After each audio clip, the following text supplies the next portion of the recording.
Well, in the sneak peek for Kenya's part 2 conversation with Carlos King, she has a few things to say about Marlo and how she feels that production has been protecting her this entire season. And she says that she has never felt protected by production. Take a look.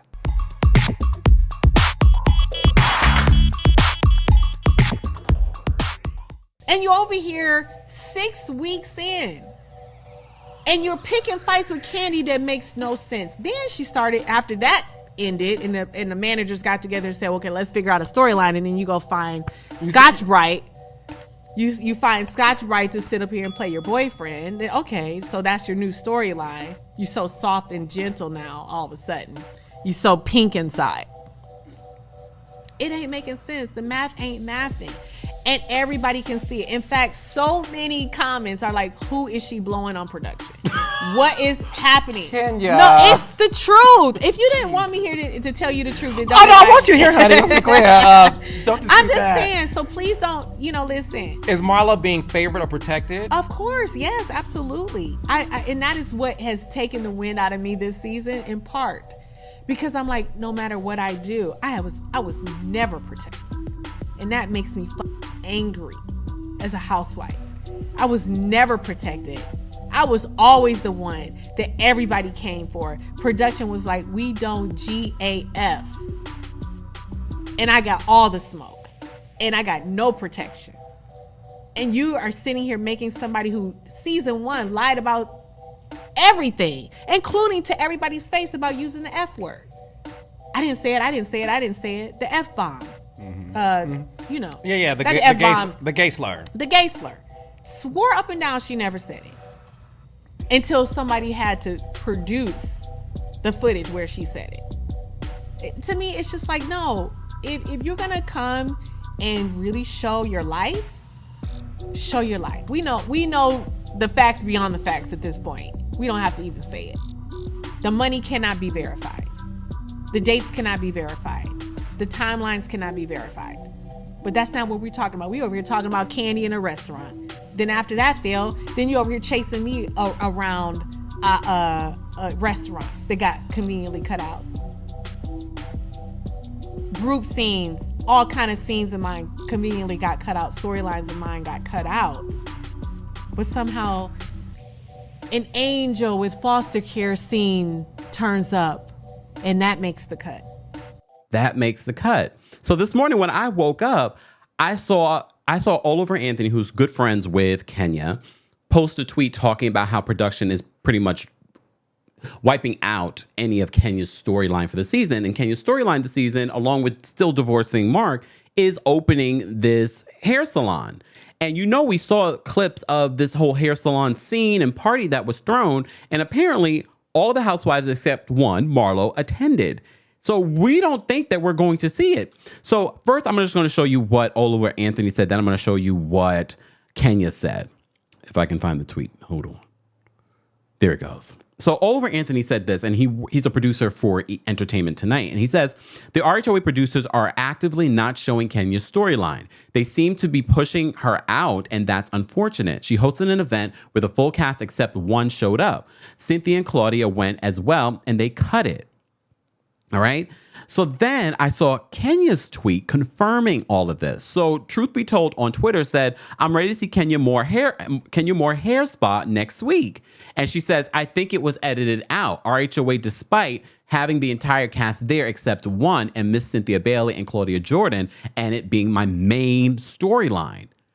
And I told you already know how I feel about Kenya Moore and her construction. I have a whole spinoff planned for her. Kenya Moore fixes it. And it could be construction, and then it could be something else in other seasons. So we haven't seen all season the building of Kenya Moore's hair spa. And I was actually looking forward to it. And it's very apparent. It does seem like production does have some favoritism towards certain housewives, at least in these last couple of seasons. I don't know why, because at the end of the day, they shouldn't favor anyone. They should be favoring the bigger picture when it comes to the show. The show should come first. The entertainment value. You're producing entertainment for people. And so far, people are not entertained by what you're trying to put together. And the editing this season seems so all over the place. It's sort of like, where are we? What are we doing? And remember a couple of weeks ago, I said to you, you know how everyone keeps saying that you need to get rid of the housewives, some of the housewives from Atlanta? And then I said, no, I think it more has to do, we have to do something in regards to production. And look, remember, it was a couple of seasons ago, I think right before season 14, that producers allegedly that were in Potomac were sent down to Atlanta to produce because, you know, Potomac was doing so well. So they were like, oh, let's bring those guys down here and let them shake it up. So don't be surprised when I say shake up, you won't see just a cast shake up. You may see a production shake up. Same production company, but different producers. And I also told you that I felt as if that Kenya Moore wasn't happy when we reviewed and recapped part 1 of her interview with Carlos King. He said, I don't feel that my time on this show has been as valued as it should have been, as it should be. Where are my spinoffs? When I was at the height of my time on this show, and I wanted a spinoff with my child having a baby, and I was denied that. And you know why? That should have never happened. Because the show should come first. The show should always come first. And I cannot say that the show is coming first now. I said, some of the things that Kenya's saying in this interview makes me believe that she's unhappy and she could be out. She could be out for next season. And remember, we just had the reunion, and usually right after the reunion is when production and Bravo starts figuring out who's coming back and who's not coming back. So it made me wonder, especially because of what Kenya's been saying recently. It's like, clearly she's not happy with production, and clearly she's trying to make a point here with some of the things that she's saying and doing on social media and in this interview. Part 2 should be interesting. You're welcome, Carlos. We will be talking about your interview. Okay. So I have a feeling that we will have a lot to talk about in the coming weeks. Because the reunion, which I already told you might be a 2-part reunion, which we haven't had, according to our friends that just Google schmoogled it. We haven't had a 2-part reunion in Atlanta since season 2. Well,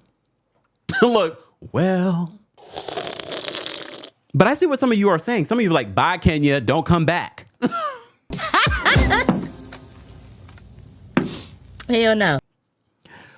But I do very much like what Nene has said, what Carlos has said, what they've said about each other.